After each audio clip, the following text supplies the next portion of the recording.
This is a fictional parody, and absolutely none of it happened. In 8 minutes, Bigley would save Mercury or roast its traffic. A silver transit train raced toward the planet's blazing daylight side. Nova watched its heat shield climb past every safe temperature. 3 passenger pods followed because the emergency switch remained locked. Director Helia saw the shadow line slipping behind the runaway convoy. Solar mirrors drifted, warning beacons flashed, and rails began glowing orange. Transit Marshal Flux confirmed only the appointed director could reverse everything. Bigley treated planetary transportation like an unusually hot campaign motorcade. To understand the crisis, we must return to Mercury's request. The Venus Climate Terminal forwarded an urgent transport message from Mercury. Its map showed every safe route crowded along one moving shadow. Nova explained that Mercury's sunlight could melt ordinary transit equipment. Bigley saw slow traffic and diagnosed a severe shortage of express lanes. The computer appointed him temporary director of solar transportation immediately. Captain Vega noted that Air Force One still feared direct sunlight. Bigley packed traffic cones, gold signs, and 12 ceremonial toll booths. Rover packed reflective tape after mistaking it for emergency snacks. Nova packed thermal sensors and quietly removed 11 toll booths. Air Force One departed for the closest planet to the sun. Mercury appeared ahead as a scorched world split between fire and darkness. The crew landed beside a moving city built near the Terminator line. Director Helia welcomed the new transport chief with cautious professionalism. Helia explained that vehicles survived by traveling beside the moving shadow. Bigley focused on the speed limits and ignored the temperature charts. Marshal Flux presented centuries of carefully timed solar transit schedules. Bigley used the schedule board as a backdrop for transportation photographs. The city demonstrated shadow trains synchronized with Mercury's slow rotation. Nova recommended adjusting departures by less than 30 seconds. Bigley requested a route labeled maximum speed before the next sunrise. His engineers designed a straight highway directly across Mercury's daylight side. The route used reflective pavement, cooling towers, and enormous gold lane markers. Helia warned that the surface temperature would overwhelm every cooling tower. Bigley added larger cooling towers because warnings sounded commercially pessimistic. The first Solar Express convoy entered the bright side before noon.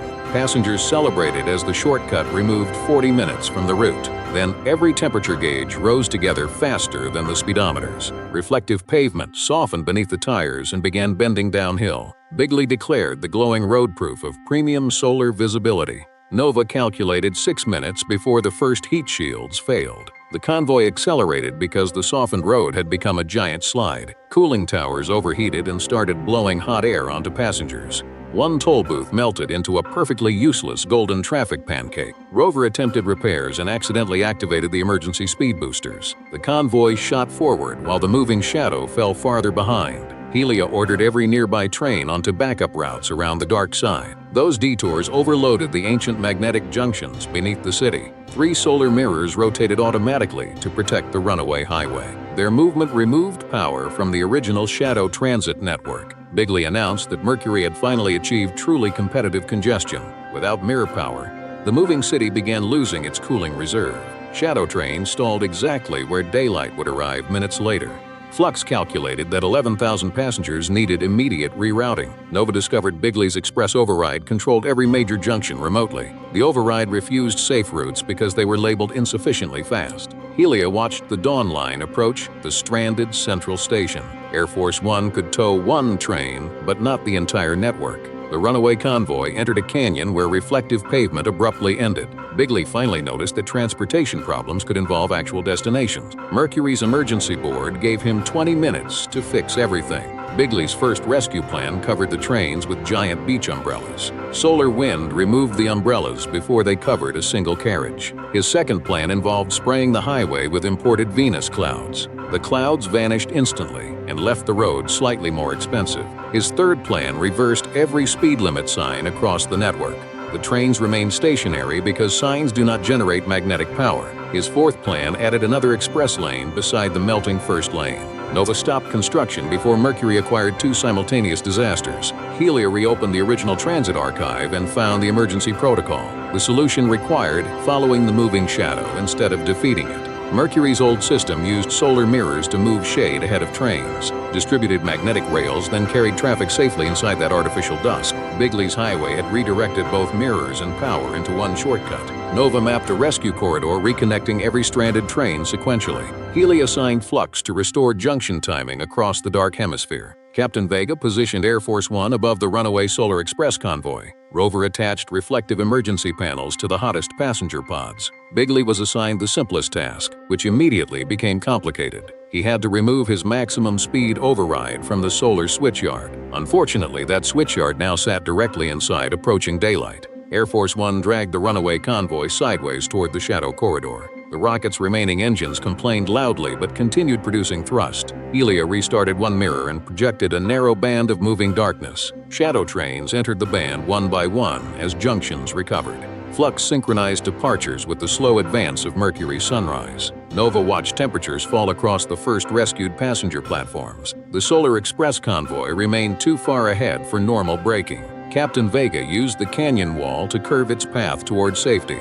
The maneuver worked until Bigley's gold lane markers became magnetic obstacles. Rover began removing them with the enthusiasm of a recycling machine. Bigley entered the switchyard wearing a reflective suit and enormous visor. Behind him, Mercury's sunrise turned the horizon into a white furnace. The override console displayed maximum speed as a permanent administrative achievement. Nova guided Bigley through magnetic rails already expanding from the heat. He reached the control core just as the first warning panel warped. The system demanded the director confirm Mercury's safest transportation principle. Bigley first selected faster roads and the console rejected the answer. He selected larger toll booths and the console rejected that too. Finally, he accepted that Mercury traffic must follow the moving shadow. The maximum speed lock released as daylight reached the switchyard doors. Every solar mirror rotated back toward the original transit geometry. A wide shadow corridor swept across the stranded central station. Magnetic rails powered up and pulled trains away from incoming daylight. Air Force One delivered the final runaway convoy into the rescue corridor. Its heat shields survived with exactly 3 seconds of comfortable margin. Mercury's moving city returned to its carefully timed migration pattern. Helia restored the historical schedules and added one new permanent rule.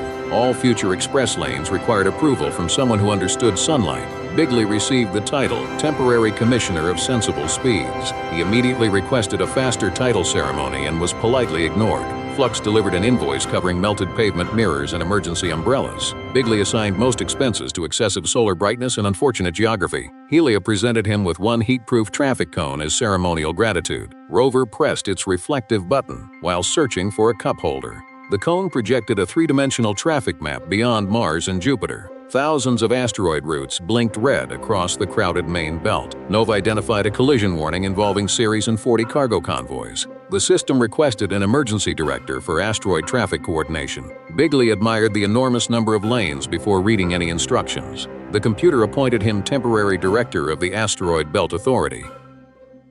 This is a fictional parody, and absolutely none of it happened. In 8 minutes, Bigley would save Pluto, or misplace it. The planetary status court spun above a widening orbital fault. Nova ordered Bigley to release the judge lock immediately. Below, Charon drifted toward a chain of research stations. Chancellor Frost watched the court lose another kilometer. The status engine stalled, the beacons reversed, and gravity complained. Registrar Pebble confirmed only the appointed judge could restart everything. Bigley treated accidental authority like an excellent emergency qualification. To understand the crisis, we must return to Pluto's appeal. The escaped Neptunian breeze had carried Pluto's legal distress signal. Its appeal challenged the solar system's most famous classification decision.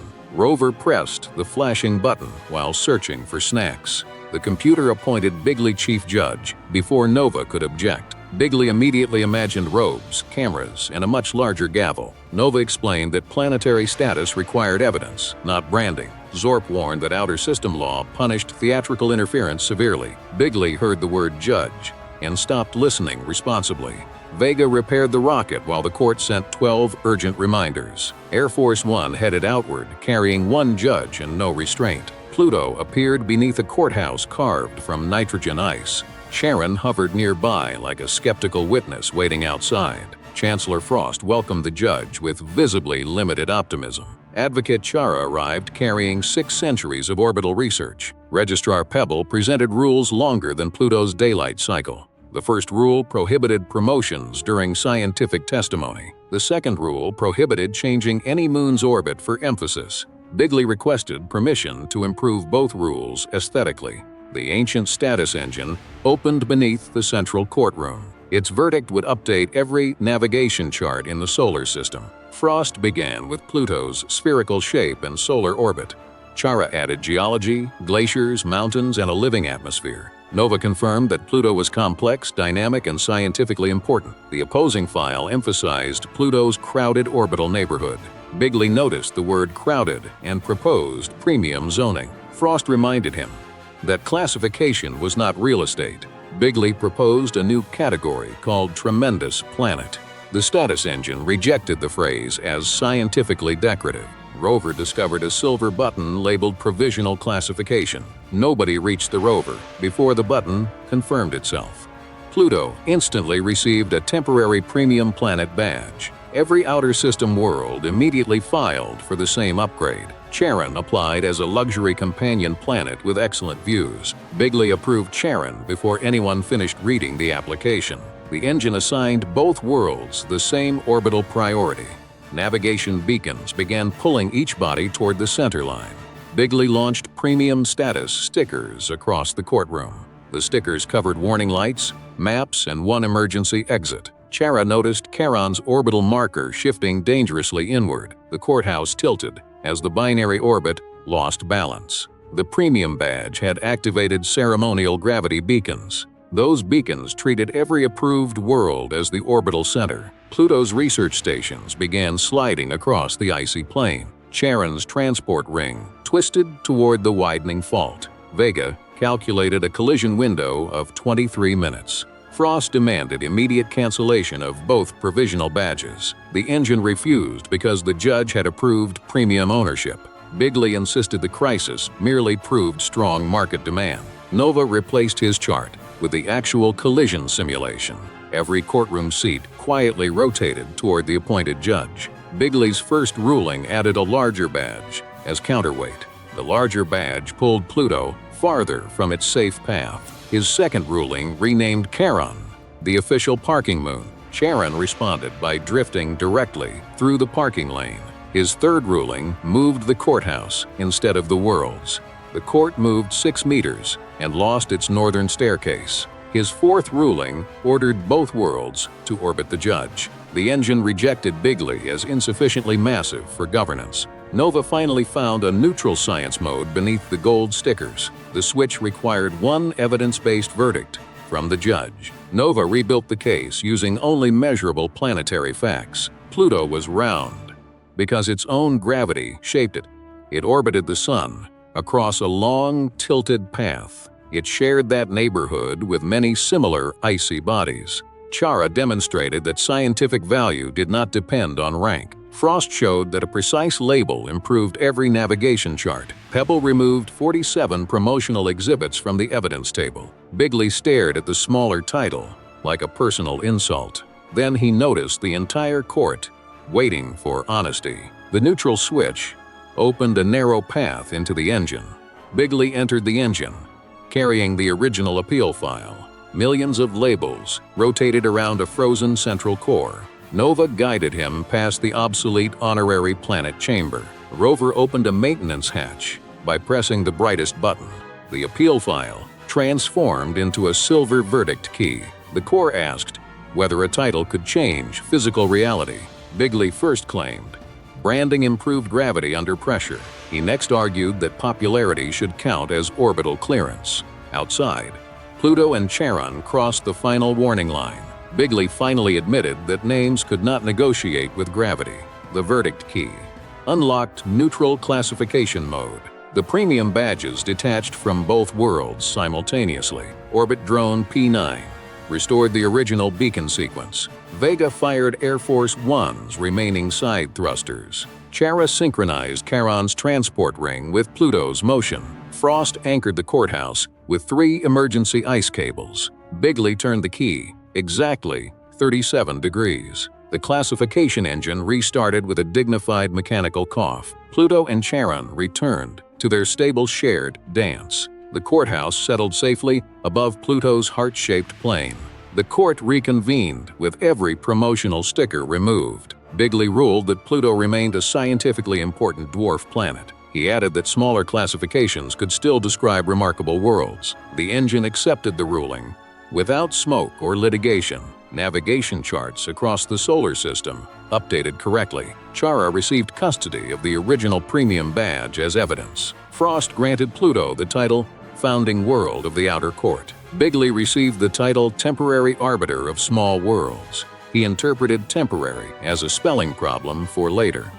Pluto celebrated with one quiet snowfall and no rebranding. Registrar Pebble unrolled the damage invoice around Sharon twice. The bill included badges, beacons, stairs, and 47 stickers. Bigley tried charging the classification system for emotional confusion. Frost presented one sealed Pluto ice crystal as complicated gratitude. Rover opened the case beside the repaired coffee valve. The crystal projected an audit request from Uranus. Its planetary axis had been declared 98 degrees overdue. Nova blocked the automatic orientation correction button. Bigley argued that every sideways planet needed stronger management. The computer appointed him Inspector of Sideways Planets. This is a fictional parody, and absolutely none of it happened. At exactly 9:03, Mars declared an emergency presidential election. At 9:04, President Bigley declared himself the obvious favorite. The polls on Mars are unbelievable, because nobody has taken them. Unfortunately, Mars had not invited him, called him, or heard of him. That tiny detail did not survive the morning press conference. Sir, are you actually running for president of another planet? Running is a strong word, because I prefer arriving as the winner. 6 hours later, a gold-painted rocket blocked 3 lanes of traffic. Its name was Air Force One, spelled exactly that way. That vehicle has no launch permit, navigation system, or cup holders. Cup holders are for people who expect a bumpy victory. Then the rocket coughed, jumped, and headed directly toward Mars. By sunset, one confused Earth politician would rule an entire planet. To understand why, we must return to yesterday's extremely normal breakfast. President Bigley was studying a classified stack of blueberry pancakes. He believed the syrup pattern looked suspiciously like Florida. Nobody pours a peninsula by accident, believe me. That was when the red telephone began speaking Marshnachen. Greetings, Earth Unit, your rover has activated our ancient election machine. Excellent. Connect me to whoever is in charge of congratulations. Nobody is in charge, which is why the machine is currently screaming. Across the room, Dr. Nova quietly stopped chewing her toast. Which rover, and what exactly did it activate? The silver one pressed a gold button, labeled Definitely Do Not Press. President Bigley smiled like a man discovering a free buffet. Gold buttons recognize leadership, and possibly excellent taste. Sir, an alien constitutional crisis is not a campaign opportunity. Every crisis is an opportunity wearing terrible public relations. Within minutes, breakfast became an interplanetary strategy meeting. Dr. Nova projected the rover's camera feed across the dining room wall. The machine resembled a vending machine designed by nervous philosophers. For the record, the warning sign was covered by very attractive dust. The device appears to select a temporary leader during planetary emergencies. Temporary is simply permanent without good negotiation. The machine demanded a candidate with maximum confidence and minimum hesitation. That is not a healthy system of government. The telephone translated Bigley's breakfast speech into 7 Martian dialects. Every dialect somehow became louder, longer, and more confident. The election machine has identified your loudest available candidate. Available is a beautiful word, almost as beautiful as unanimous. You are not unanimous if nobody else knows the election exists. That sounds like a historic lead. Mars gave him 24 hours to appear before the election machine. Bigley gave his staff 20 minutes to find a rocket. The nearest real spacecraft required 18 months of careful preparation. Bigley rejected it for lacking gold paint and immediate availability. A theme park offered an old rocket-shaped restaurant for $12. Buy it, polish it, and remove the children's menu. That is fiberglass, not a heat shield. Then heat should show some respect and stay outside.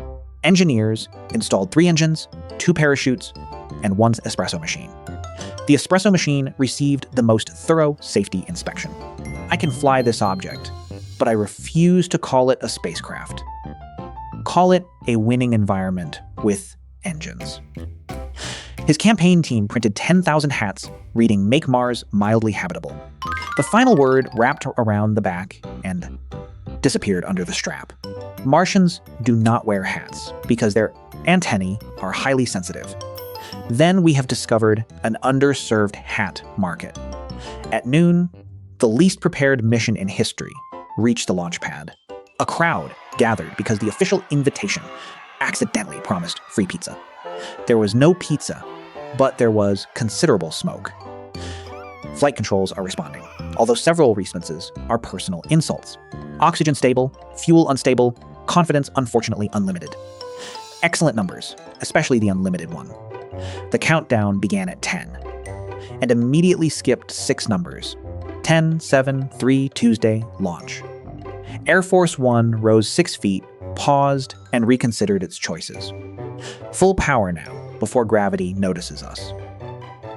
The rocket shot upward and left its restaurant sign behind. Bigley waved through the window until the atmosphere removed his hat. Send that hat an invoice.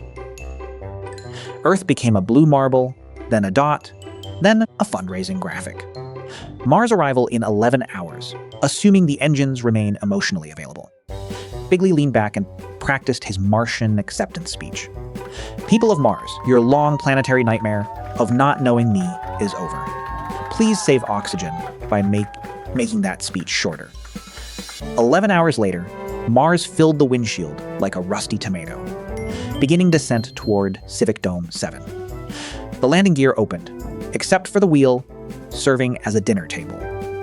Use the good table, because first impressions matter. Air Force One landed sideways, but technically remained on Mars. A silent delegation of 12 Martians waited beside the crater. Look at that crowd, stretching almost to the other 12 people. The Martians were slender, green, 3-eyed, and magnificently unimpressed. Welcome, loud Earth candidate, to our quiet and exhausted civilization. Quiet civilizations love me once the microphones arrive. Clerk 7 presented 6 forms and 6 different pens. Sign each page once, twice, and never on the dotted line. Bigley signed every dotted line with his largest possible signature. The inauguration took place inside a dome shaped like a salad bowl. 500 Martians attended, mostly because the exits were temporarily locked. Raise your right hand, or whichever hand appears most legally persuasive. Both hands are extremely persuasive. Do you promise to protect Mars from dust, rocks, and unnecessary speeches? I promise 2 of those things very strongly. The election machine flashed green, coughed twice, and printed a crown. The crown was too small, so Bigley wore it on his hair.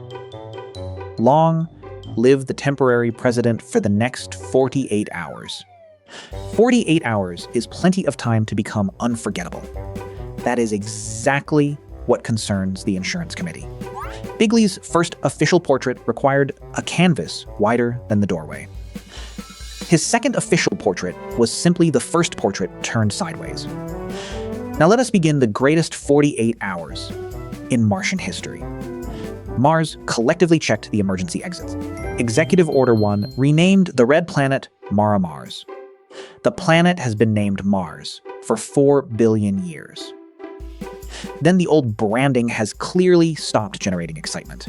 Executive Order 2 replaced the national anthem with entrance music. The anthem lasted 11 minutes and included 3 dramatic pauses. Martian days are already longer than Earth days.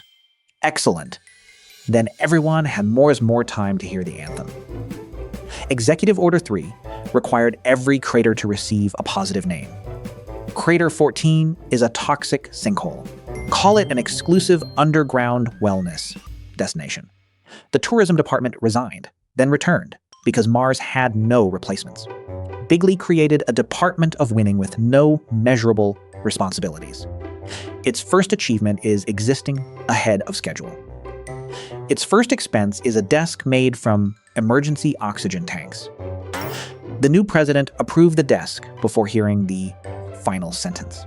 By afternoon, Bigley discovered Mars suffered frequent meteorite showers.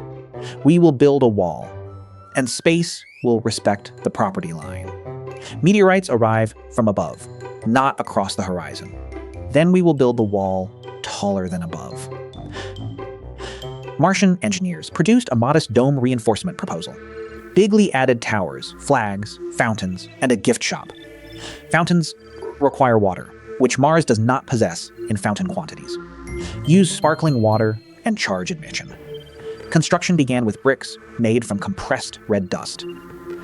The first brick dissolved when someone looked at it skeptically. That brick lacked confidence, which is a management problem. Workers replaced the bricks with inflatable gold panels. A small meteorite hit the wall and bounced into the gift shop. The gift shop has recorded its first and final customer. Bigley called the test an energetic grand opening. Next, Bigley promised Mars its first 7-star luxury hotel. Our rating system ends at 3 stars and 1 warning triangle. Add 4 stars and remove the negativity triangle. The lobby featured a golden escalator designed for Earth gravity. In Martian gravity, guests floated upward faster than the moving steps. That is not a malfunction. That is premium express service. Every room had a balcony facing the same parking crater. The minibar contained 1 raisin and a contract for the raisin. Consuming the raisin activates a 30-year hospitality agreement. Nobody should eat anything that requires a witness. Bigley reserved the penthouse before workers installed the oxygen seals. Fresh air is the most luxurious air. There is no fresh air outside. Then, exclusivity has increased dramatically. The hotel opened with 0 guests and a completely full waiting list. By evening, Zorp had collected 12,000 formal complaints. Mars only had 11,000 residents. Several citizens complained twice, and 1 crater submitted paperwork. Complaints are simply applause wearing reading glasses. Then you are receiving historic applause from the sewage committee. Zorp challenged Bigley to the traditional Martian leadership debate. I have won debates against mirrors, elevators, and 1 very rude toaster. Did the toaster concede? It stopped talking after the fire department arrived. The debate rules required honesty, brevity, and respectful silence. Bigley requested 3 completely different rules. Rule changes require approval 5 business moons in advance. Fortunately, every moon is a business moon when I am working. That sentence has already violated the brevity rule. Tickets sold out before anybody learned the debate was free. The debate stage contained 2 podiums and 1 ceremonial bowl of dust. Candidates, explain how you will protect Mars for future generations. We strengthen the dome, conserve oxygen, and fund scientific maintenance. The audience nodded with the restrained enthusiasm of accountants.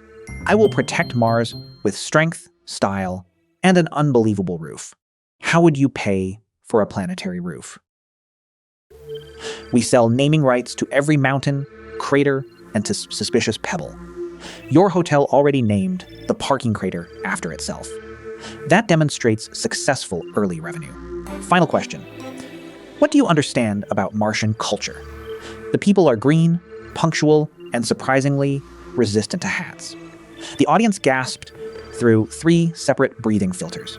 Our culture values patience above every other civic virtue. I have waited almost 6 minutes to answer that.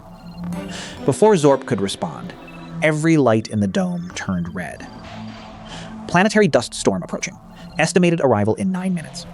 Outside, the horizon disappeared behind a mountain of moving sand. This storm could block the solar grid and freeze every dome. Our emergency sunshade should retract automatically. The retraction permit is currently waiting for your 6th signature.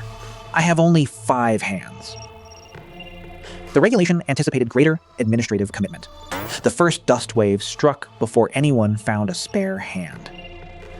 Solar power dropped from full strength to the brightness of soup.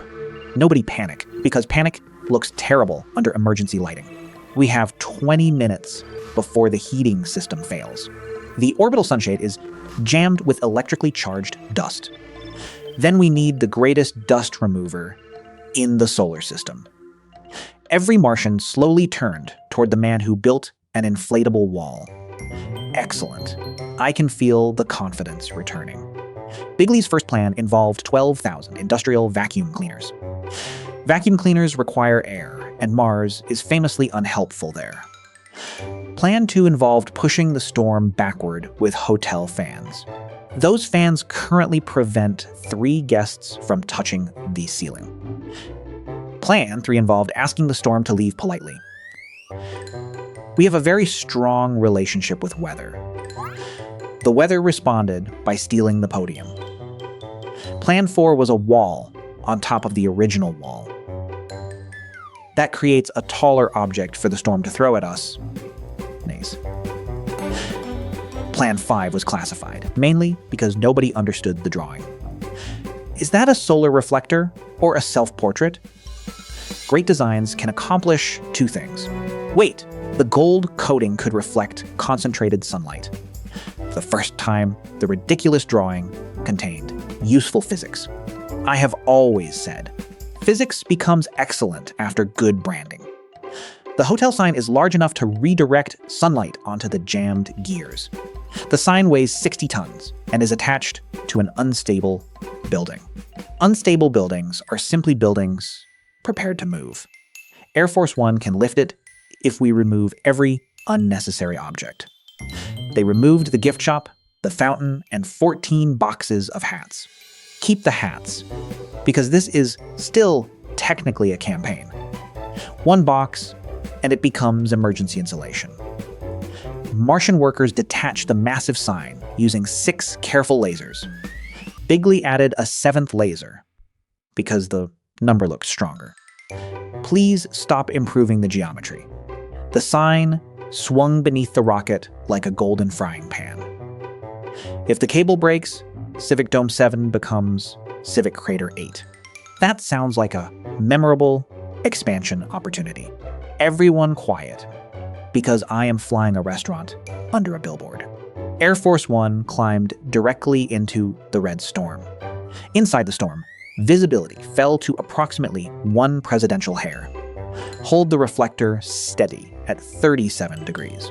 37 is not a powerful angle, so make it 45. 45 sends sunlight directly through the city bakery. Fine. 37 is suddenly one of my favorite angles. Captain Vega aligned the sign with a narrow beam of sunlight. The beam crossed the sky and struck the frozen sunshade gears. Temperature rising, dust charge falling, gears beginning to move.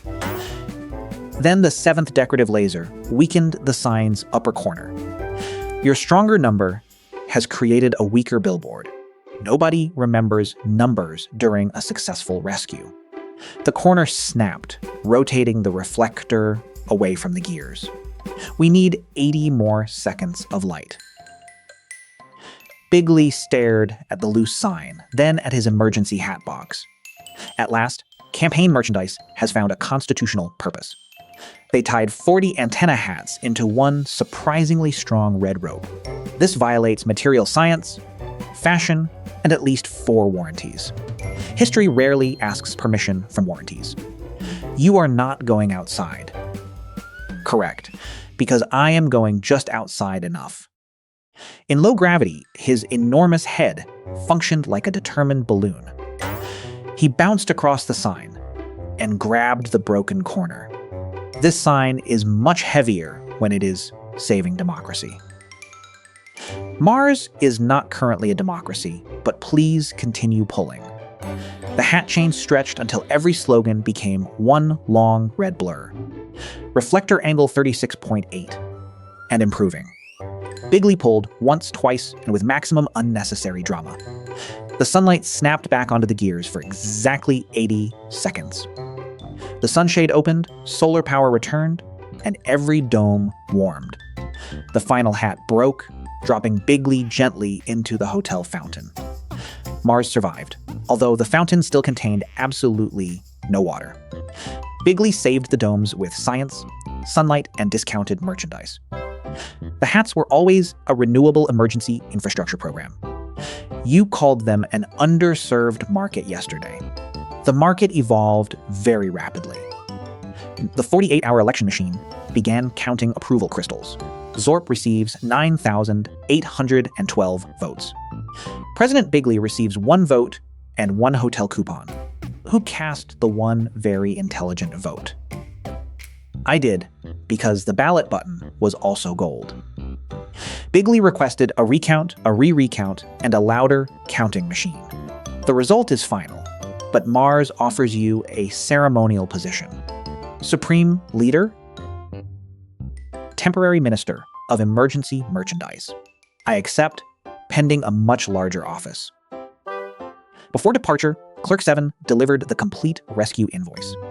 1 damaged sign, 1 broken fountain, and 14,000 missing hats. Charge the storm, because it caused most of the damage. The storm has no billing address. Then it is clearly avoiding taxes. The Martians presented him with 1 red rock and no refund policy.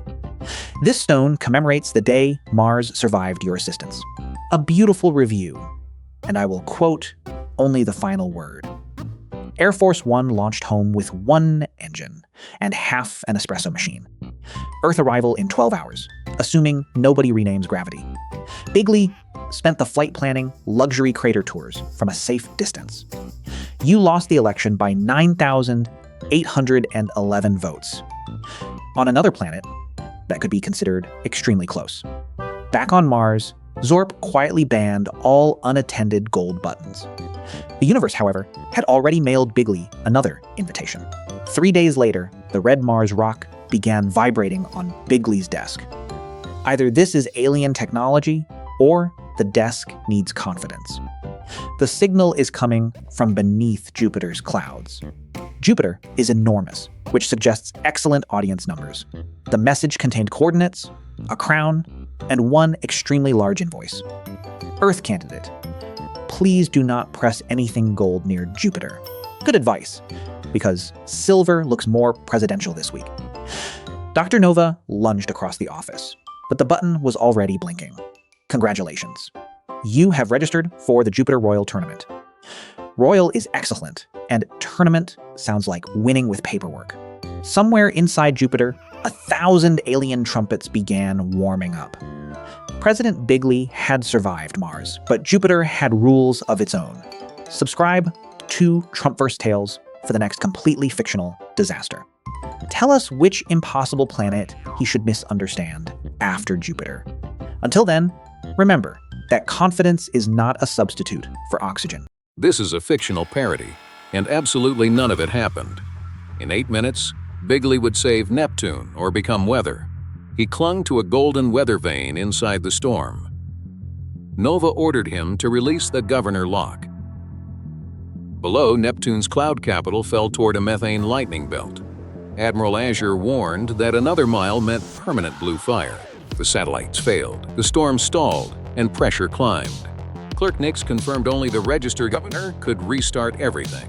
Bigley treated governorship like a highly relevant rescue credential. This disaster began with 1 glowing blue button. The flight computer appointed Bigley governor of the Great Dark Spot. He interpreted governor as owner of Neptune's largest weather system. Nova explained the storm-regulated heat across the upper atmosphere. Zorp found 12,000 pages of Neptunian weather law. Captain Vega reported a cracked hull and 1 working coffee valve. Bigley packed capes, cameras, and a ceremonial gold barometer. Rover confirmed travel while searching the blue button for snacks. Air Force One departed before anyone finished the safety briefing. Neptune appeared like a blue marble wrapped in screaming wind. The damaged rocket entered its clouds with unnecessary confidence. A floating city circled the dark storm on silver pressure platforms. Admiral Azure welcomed the new governor with visibly limited enthusiasm. Clerk Nix presented 3 permits and 1 emergency resignation form. Bigley signed every pressure line with one enormous gold signature. The appointment transferred control of the storm to his wrist console. Every weather satellite immediately switched to ceremonial standby. Bigley renamed the Great Dark Spot the Bigley Blue Vortex. Neptune's citizens responded with synchronized worried blinking. Gale 9 projected the storm's rotation, pressure, and shrinking margins. Azure explained that maintenance began before celebration. Bigley opened Neptune's first department of premium weather. Its headquarters used emergency oxygen tanks as decorative columns. He sold naming rights to clouds, gusts, and suspicious raindrops. Toll gates appeared across the safest wind lanes. The forecast became an 11-minute entrance speech. Bigley ordered a gold control tower inside the storm's outer wall. Nova warned that extra mass would distort the pressure bands. Bigley approved 7 additional floors for stronger stability. The tower leaned before the ribbon touched the scissors. Bigley called the lean dynamic atmospheric architecture. The resort opened with heated lounges above frozen methane clouds. Guests received balconies facing the same endless blue hurricane. Souvenir shops bottled wind directly from the storm wall. Nova explained that removing wind also removed rotational energy. Bigley marketed each bottle as portable executive weather. Gold turbines began harvesting energy from the vortex. The first turbine slowed the storm by 1 measurable degree. Bigley added 12 more because slow progress looked inefficient. Gale 9 displayed a red warning around the shrinking storm eye. Bigley replaced the warning with a gold opportunity sticker. By afternoon, the Great Dark Spot had lost half its rotation. Pressure bands collided and pushed the cloud city downward. Triton's transport lanes disappeared behind violent methane lightning. Azure ordered the emergency cyclone reserves released immediately. The reserve system rejected every command without governor authorization. Nix discovered Bigley's branding contract had privatized the emergency switch. Nova demanded that he cancel the weather ownership seal. Bigley worried cancellation would reduce the storm's market value. Another pressure wave tore the gold tower from its foundations. Every alarm on Neptune selected the same serious shade of red. Plan 1 used giant fans to restart the missing winds. The fans pushed the city backward, and the storm nowhere. Plan 2 turned Bigley's capes into emergency pressure sails. The capes spun the city like a decorative blue plate. Plan 3 sent a formal eviction notice to the lightning belt. The lightning signed nothing and removed the podium. Plan 4 built a gold wall around the storm. The wall became Neptune's fastest uncontrolled weather projectile. Nova found an ancient restart diagram beneath the ruined tower. Bigley declared the discovery a successful 5th plan. The diagram revealed the storm as Neptune's upper atmosphere heat valve. Without rotation, trapped heat would ignite the methane bands. Ancient Shepherd satellites could rebuild the vortex within minutes. Bigley's private weather network had locked every satellite. Nix located the master unlock inside the storm's central pressure eye. Azure offered synchronized wind harps to stabilize the outer bands. Vega positioned Air Force One above the falling city. Nova converted the gold barometer into a pressure conductor mast. Bigley requested spotlights before accepting the rescue assignment. Neptune dropped another mile while the cameras found focus. Thousands of wind harps tuned across the cloud platforms. Bigley conducted them with a baton longer than the rocket. The first note folded 3 weather towers sideways. Nova reduced the volume and matched Neptune's natural frequency. Azure synchronized the satellites with controlled methane lightning. One clear blue pressure wave circled the entire planet. The wave revealed the locked storm core beneath the vortex. Vega opened a narrow descent shaft through the outer clouds. The shaft was too small for the rocket but perfect for Bigley. They tethered him with capes, cable, and emergency wind bottles. Inside the eye, blue lightning flowed between building-sized turbines. Nova guided Bigley past the red gear and unstable pressure vents.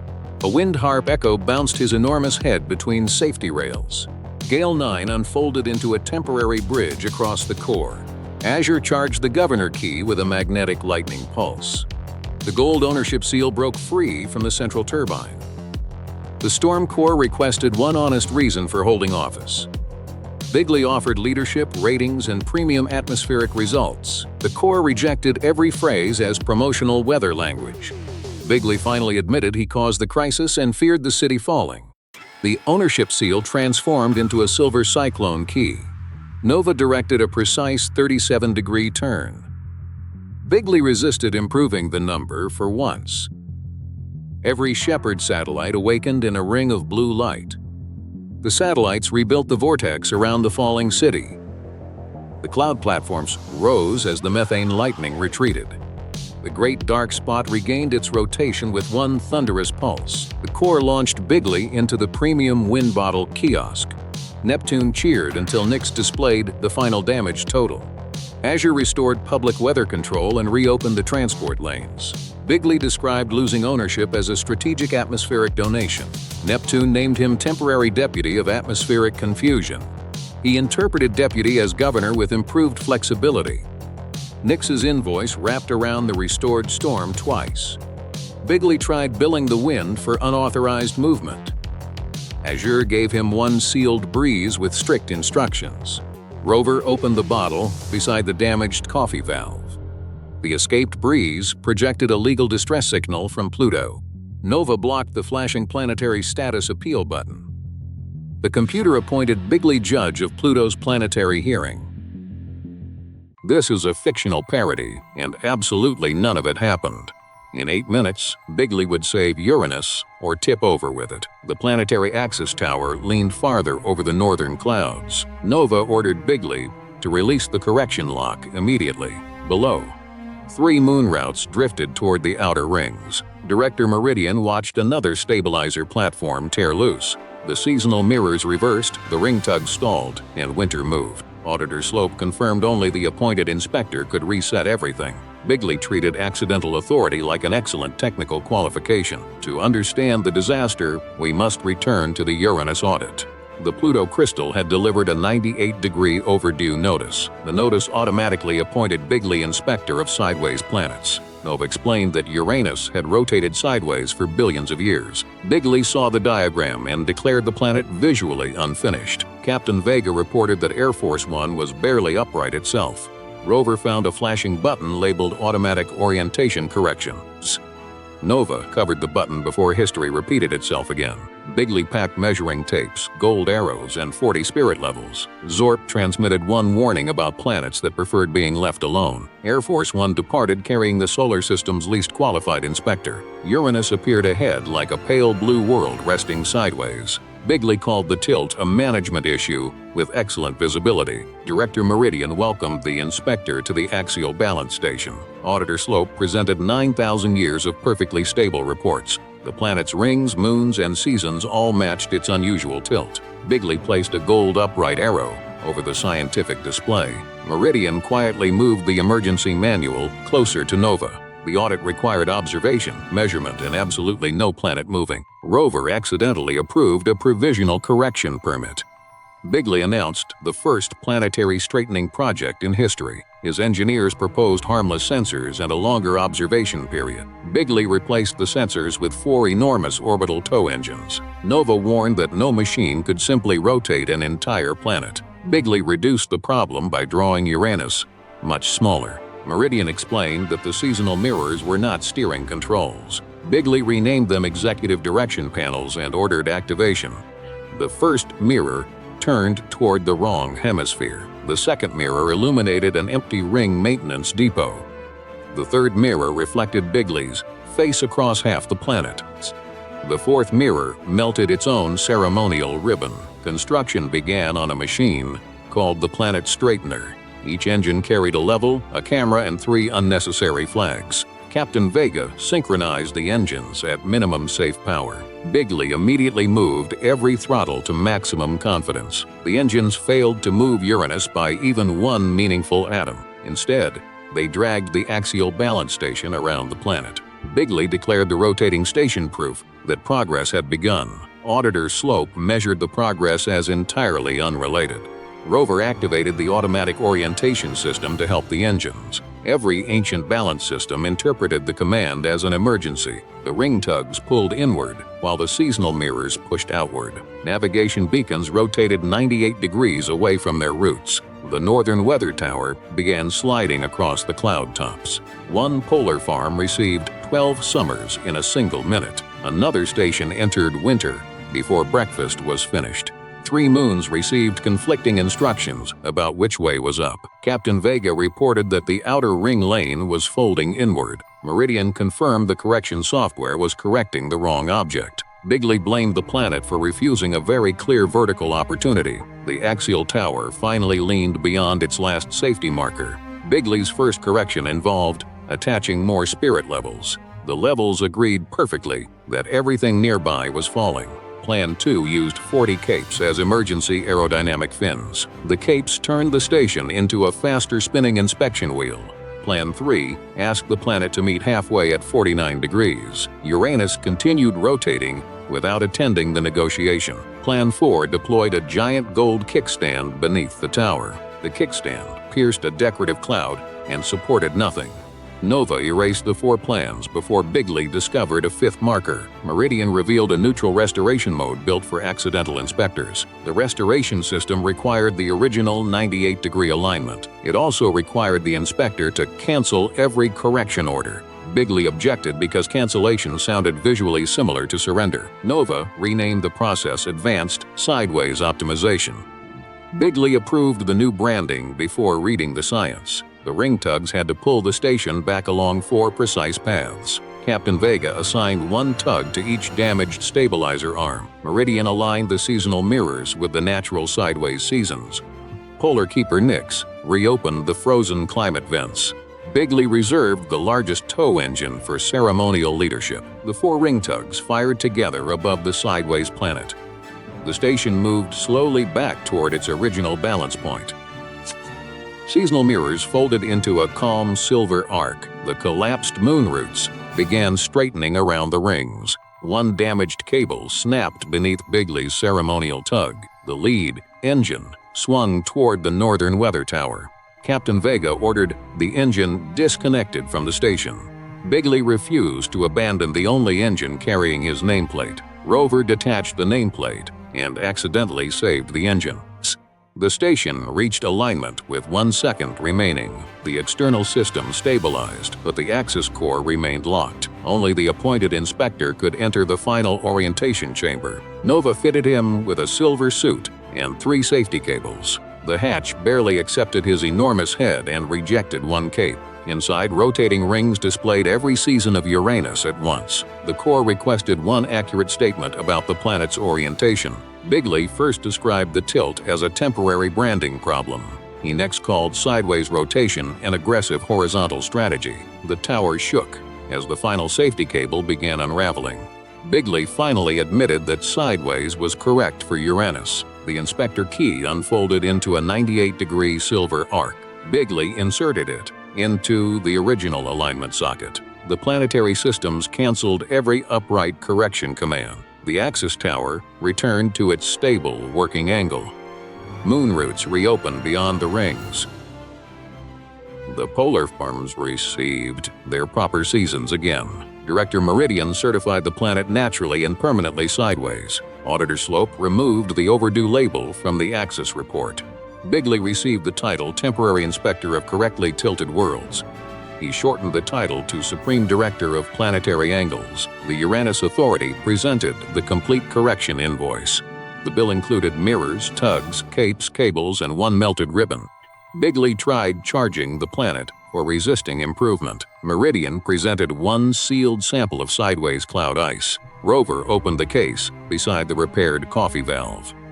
The crystal projected an emergency cooling request from Venus. Its atmospheric thermostat had been set to luxury sauna mode. Nova blocked the automatic planetary air conditioning button. Bigley promised to make Venus comfortable before lunch. The computer appointed him temporary director of planetary climate. This is a fictional parody, and absolutely none of it happened. In 8 minutes, Bigley would save Saturn or join its rings. Bigley called it a premium orbit and blamed gravity. Dr. Nova ordered him to release the ownership lock. Below, the widening gap threatened 3 inhabited moons. Lady Halo warned that 1 more kilometer meant extinction. The drones failed, the segment fell, and costs climbed. Archon Loop explained that only the owner could unlock the system. Bigley treated ownership like an emergency qualification. This disaster began with a 9 trillion credit button. The flight computer announced that Bigley owned Ring Segment 7. He decided 9 trillion was reasonable for something enormous. Dr. Nova reminded him he had bought structural ice. Auctioneer Hex declared the sale final and deeply non-refundable. Zorp found 9,000 clauses in Saturnian ownership law. Captain Vega reported 2 missing doors and little fuel. Bigley packed the deed, cameras, and every orbital cape. Rover confirmed shipping while searching for snacks. The segment arrived and erased the parking lot. Air Force One towed history's costliest ice cube. Saturn appeared, wearing rings brighter than every crown. Bigley admired a planet that truly understood accessories. Lady Halo welcomed the registered owner to the Ring Authority. Archon Loop revealed that Segment 7 stabilized the Shepard orbit. Auctioneer Hex demanded signatures across every dimension. Bigley signed every dimension with 1 gold signature. Ownership transferred, and every Shepard drone stopped. Bigley immediately renamed it Bigley Ring 7. The audience answered with contract-reading silence. Lady Halo ended the ceremony and began the maintenance briefing.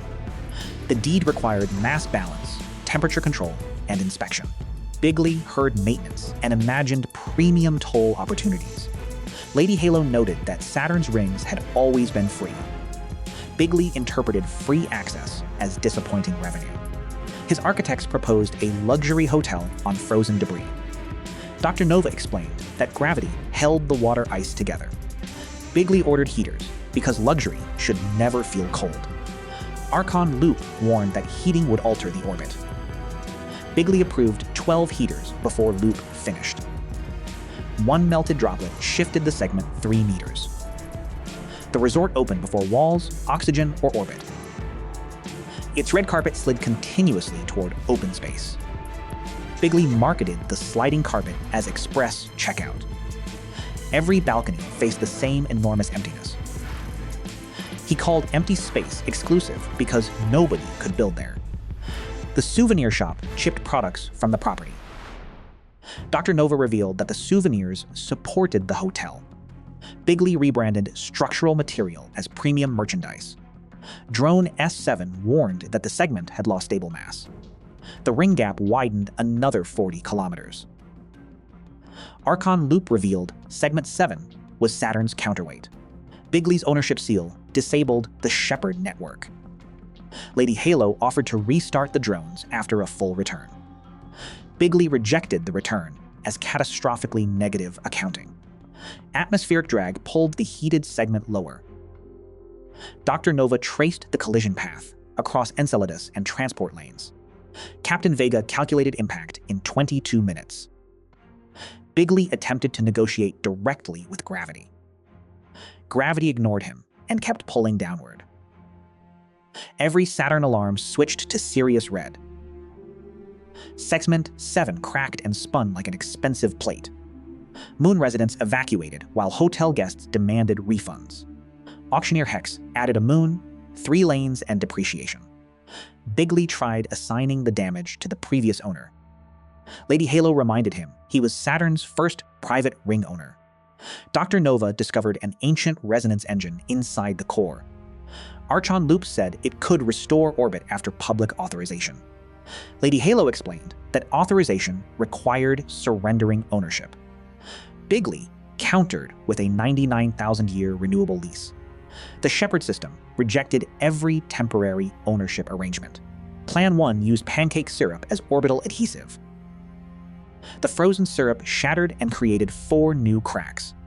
Plan 2 attached Air Force 1 to the segment. Captain Vega reported that the segment was towing the rocket. Plan 3 asked Saturn to rotate more slowly. Saturn continued rotating without visible concern. Plan 4 sold the segment as luxury squares. Lady Halo rejected solving fragmentation by selling more fragments. Dr. Nova repurposed the giant deed as a solar magnetic sail. Bigley celebrated paperwork, finally becoming useful. Workers unfolded the deed across half the hotel. Bigley's signatures became reflective solar panels. Drone S7 connected the anchors, but the public network stayed locked. Captain Vega prepared the rocket to tow during orbital correction. Solar wind slowly lifted the segment higher. Dr. Nova found the gold lettering was causing dangerous spin. Archon Loop calculated an exact 37-degree sail angle. Bigley preferred 45 because it photographed better. Dr. Nova showed that 45 crossed Enceladus City. Bigley reluctantly accepted 37 as his successful angle. Archon Loop sent the tidal seal into the resonance core. Bigley entered the ice tunnel as cracks spread. Ancient walls showed Saturn's rings forming over ages. Drone S7 built a temporary magnetic bridge. A fracture sealed the tunnel behind him. The tidal seal spun inside a silver mechanism. The resonance engine demanded Bigley's honest purpose. He admitted buying the segment for revenue and room rates. He also wanted cameras and the largest accessory in space. Finally, he refused to endanger 3 moons for an ice cube. The tidal seal unfolded into a shepherd key. Dr. Nova guided the key through a 37-degree turn. Bigley agreed not to improve the number this time. Every shepherd drone restarted, forming a magnetic corridor. Segment 7 returned with one enormous icy click.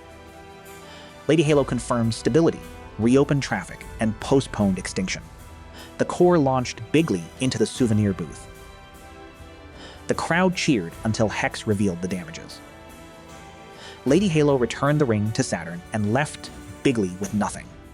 Bigley rebranded the loss as a strategic donation. Saturn named him temporary keeper of lost property. Bigley interpreted keeper as owner with better publicity. Hex's invoice circled the restored ring twice. Bigley tried billing Saturn for receiving its own property. Lady Halo gave him 1 ice cube with strict warnings. Rover placed it beside the broken espresso machine. The ice melted and projected a signal from Neptune. The flight computer received Neptune's request for a storm governor. Dr. Nova blocked the blue button from former owners. The button registered Bigley as governor of Neptune's largest storm.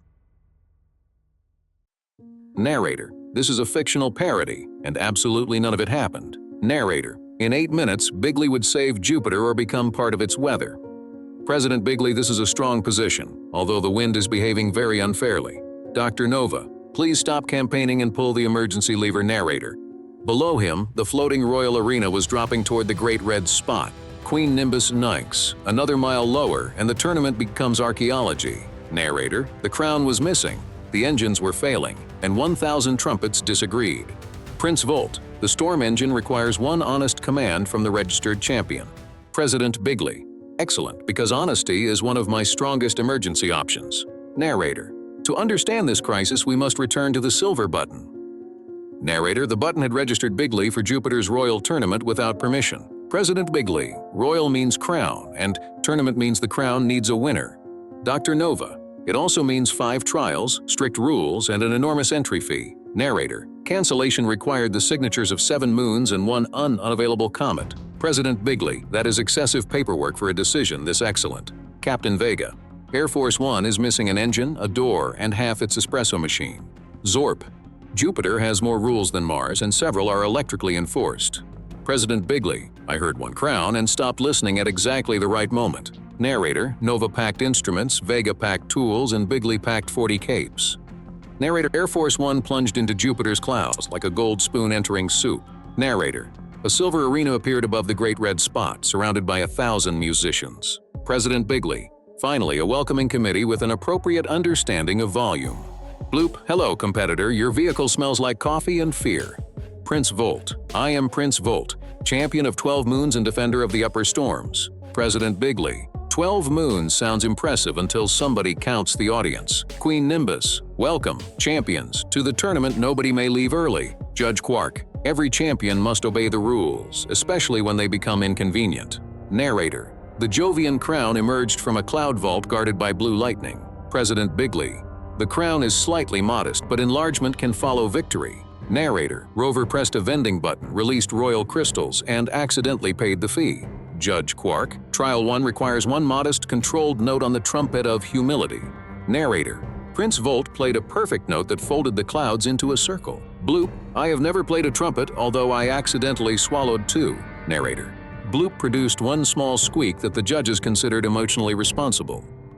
President Bigley, humility deserves a much larger entrance than this. Narrator, his voice rolled across 7 cloud layers and startled a distant moon. Judge Quark, the note is too loud, too long, and contains unverifiable adjectives. President Bigley, I admit that I may require an even larger trumpet. Narrator, the humility sensor flashed green because the admission was technically modest. President Bigley, a technical pass is still a landslide when properly framed. Narrator, Trial 2 crossed floating platforms above Jupiter's endless red storm. Judge Quark, reached the finish without engines, weapons, or intentional flying. Narrator, a magnetic platform trapped Prince Volt halfway through the maze. Bloop, I will use the ancient gelatin technique of becoming the floor. Narrator, Bigley's first step launched his enormous head upward like a weather balloon. President Bigley, advanced physics has finally recognized natural leadership. Narrator, a turbine launched him directly into the finish bell. Judge Quark, the crossing was accidental, inelegant, and legally complete. Judge Quark, now speak one honest statement before the truth gong. President Bigley, I entered for the crown, the cameras, and an extremely favorable entrance. Judge Quark, Trial 4 requires a responsible budget for Jupiter's future. Prince Volt, I would strengthen the arena, protect families, and maintain the storm engines. President Bigley, I will sell naming rights to every cloud, moon, and suspicious lightning bolt. Narrator, the budget printed a debt ribbon long enough to orbit loop. Judge Quark, Trial 5 is the crown of calm, which reacts to emotional stability. Narrator, Bloop sat quietly and became almost perfectly round. Narrator, Prince Volt controlled every spark and lowered his heartbeat. President Bigley, I am extremely calm, and everyone should notice immediately. Narrator, a trumpet cork silenced him for 3 seconds, and the crown finally glowed green. Judge Quark, against probability, all 3 champions have reached the final ceremony.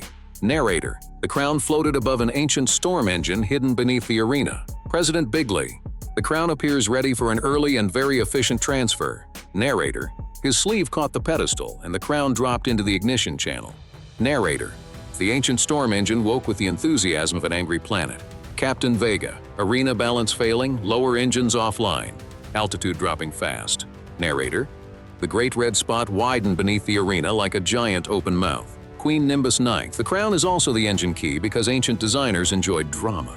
Prince Volt, the orchestra can stabilize the engine if every trumpet plays one frequency. Dr. Nova, the registered champion must recover the crown and give one honest command. President Bigley, this crisis has tremendous visibility and excellent rescue potential. Narrator, Plan 1 involved politely asking the great red spot to stop. Narrator, the storm responded by stealing the podium and 2 microphones. Narrator, Plan 2 used Bigley's capes as emergency sails. Captain Vega, the capes are rotating the arena faster, not lifting it. Narrator, Plan 3 aimed every hotel fan directly at the storm. Bloop, those fans currently prevent 6 guests from becoming ceiling decorations. Dr. Nova, stop improvising. The engine diagram contains a harmonic restart sequence. Prince Volt, 1,000 trumpets can carry the frequency through the storm. Captain Vega, Air Force One can amplify the note from above the arena. President Bigley, excellent, because I have always conducted extremely large audiences. Narrator, the musicians tuned 1,000 instruments in 800 different keys. Judge Quark, the instruction says 1 frequency, not 1,000 opinions. President Bigley, everyone play the note called winning, preferably louder than the storm. Narrator, the first blast created a shock wave that folded the royal roof inward. Dr. Nova, reduce volume, match Prince Volt's lightning and hold the middle frequency. Prince Volt, lightning channel synchronized. Orchestra, follow my pulse. Narrator, for one miraculous moment every trumpet produced the same silver note. Narrator, the note revealed the crown glowing deep inside the storm engine. Captain Vega, the shaft is too narrow for the rocket but unfortunately wide enough for Bigley Naring. They tethered him with capes, safety cable, and 1 box of emergency hats. Narrator.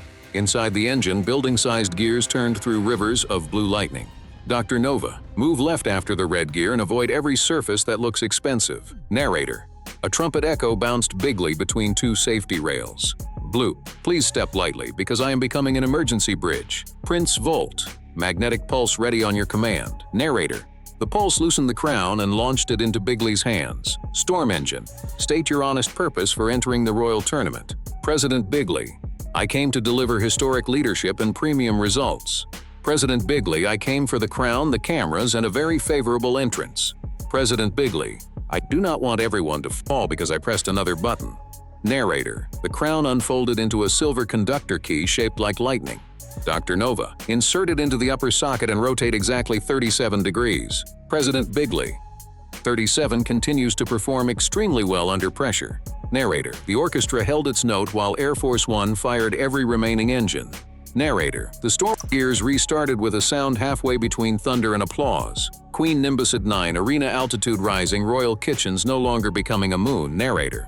A pressure wave launched Bigley from the shaft into the largest trumpet. Narrator. His accidental final note completed the sequence and restored every arena light. Judge Quark. Prince Volt finishes first, Bloop second, and Bigley a confusing third. President Bigley. Third place becomes first after two strategic recounts. Queen Nimbus ninths. Bigley receives the title Royal Assistant for Unplanned Emergencies. President Bigley. Assistant is a temporary spelling of Executive Champion. Narrator. Judge Quark then unrolled the royal damage invoice across the arena. President Bigley. Charge the silver button because it registered me without informed enthusiasm. Queen Nimbus its Nikes. Jupiter offers this contained storm cloud as complicated gratitude. Narrator. Rover opened the silver latch while searching for a snack control. Narrator. A private rainstorm flattened Bigley's protected comb-over during the flight home. Narrator. Back on Earth, Saturn announced an auction for a missing ring segment. Dr. Nova. Nobody touched the auction button, especially anyone attracted to shiny objects. Flight computer, congratulations, you own ring segment 7 for 9 trillion cloud credits. This is a fictional parody, and absolutely none of it happened. In 8 minutes, Bigley would cool Venus or drop its cloud capital.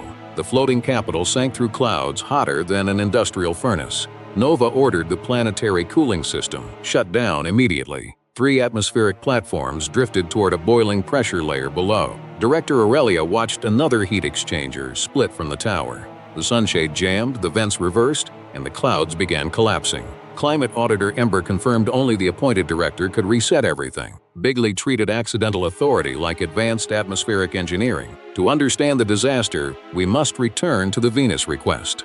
The Uranian crystal had projected an urgent cooling request from Venus. Its thermostat displayed luxury sauna mode across the entire atmosphere. Nova explained that Venus had no simple thermostat to repair. Bigley heard the word hot and immediately promised air conditioning. The computer appointed him temporary director of planetary climate. Captain Vega noted the rocket still disliked both heat and landing. Bigley packed 40 fans, 12 thermostats, and 1 gold snow shovel. Rover packed an ice machine.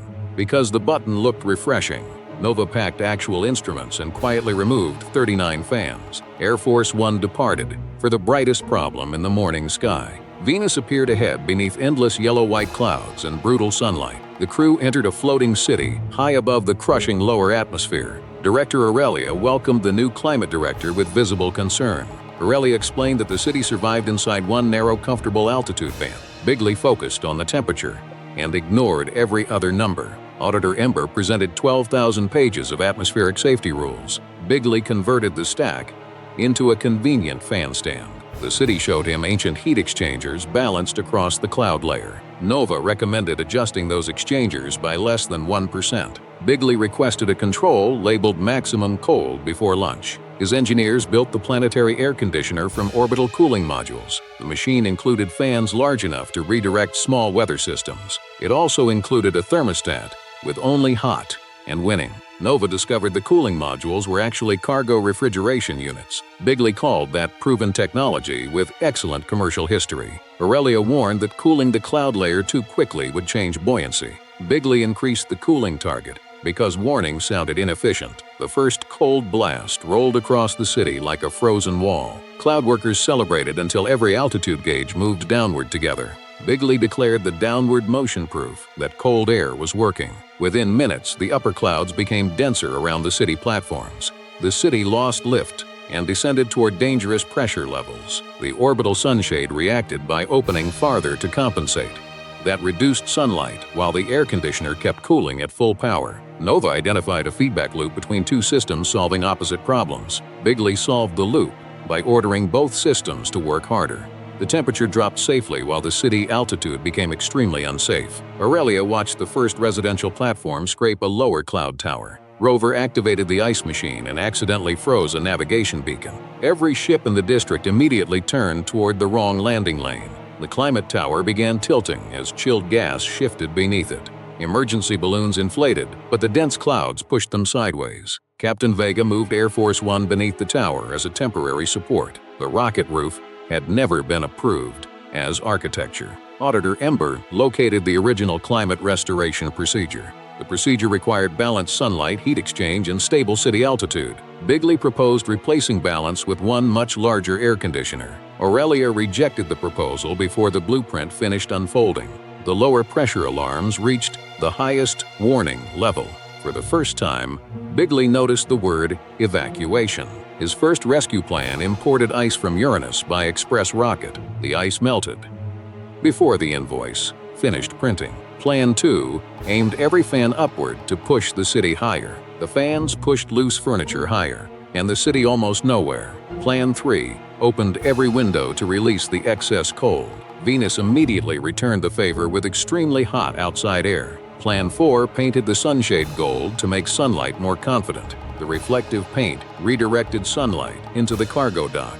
Rover used the snow shovel to redirect melting ice toward a drain. Nova finally removed every improvisation from the climate board. The original system used a slow orbital sunshade and distributed heat exchangers. Aurelia proposed returning each control to its neutral calibration. Nova calculated that the city could regain altitude within 90 seconds. The problem was that Bigley's maximum cold lock blocked neutral mode. Only the temporary climate director could remove that lock manually. The access route crossed the exterior of the tilting climate tower. Captain Vega positioned the rocket beside the tower as a moving handrail. Rover anchored the cable to the only bolt that looked expensive.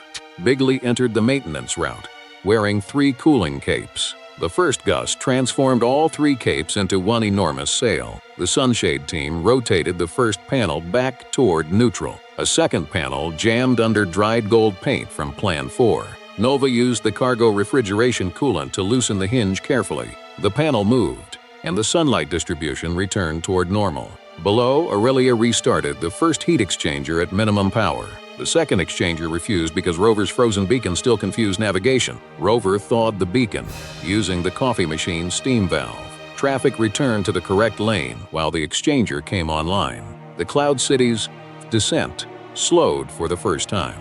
Bigley still had to reach the manual climate lock above the tower. The maintenance route ended at a spinning climate turbine.